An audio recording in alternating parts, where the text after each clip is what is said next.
vinogradarstva. To ćemo se malo skloniti negdje u zavjetrinu pa ćemo ispričati.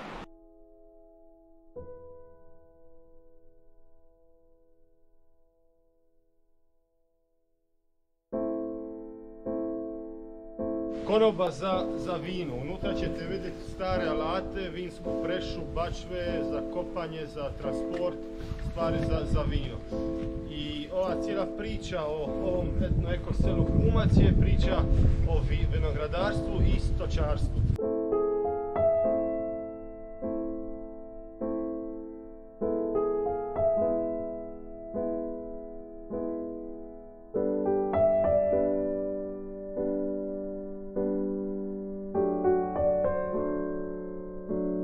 Znači ovo ovdje gdje sam ja je stara vinska presa, ovdje na slici se vidi kako se radilo, ovdje je maketa iste stvari, unutra se stavlja grožđe, ovo se vrti, spušta dole i pritiska grožđe, sok ide kroz kanal u rupu i ide na fermentaciju, napred sa nekim posudama se vadi i stavlja u bačve.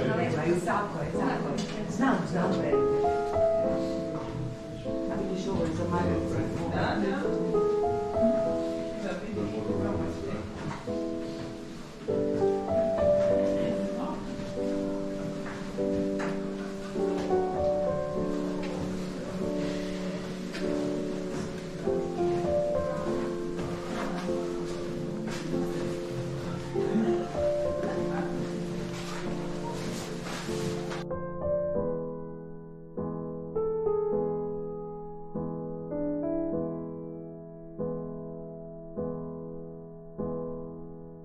Centru sela. Ovdje još vidite jednu od ovih vinskih preša, samo je to ista stvar koju ste vidjeli unutar te male zbirke, samo nema ovog drvenog dijela i ova je bila zajednička, tako da je više obitelji koristilo tu prešu i u vrijeme berbe, grožđa, mi kažemo jematve, ovdje je bilo spavaonice, ali samo sa nekakvim drvenim pregradama, nije bilo nikakvog luksusa što se toga tiče.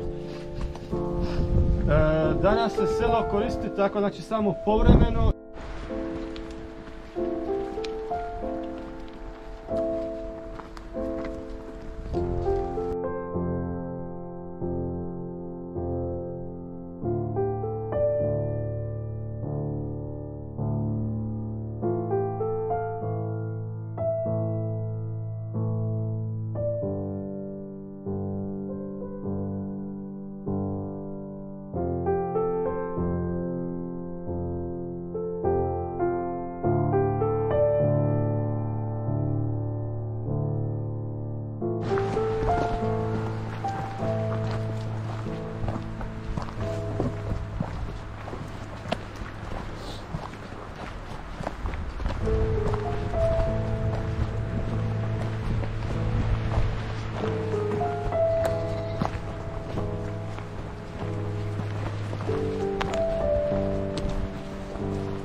Hvala.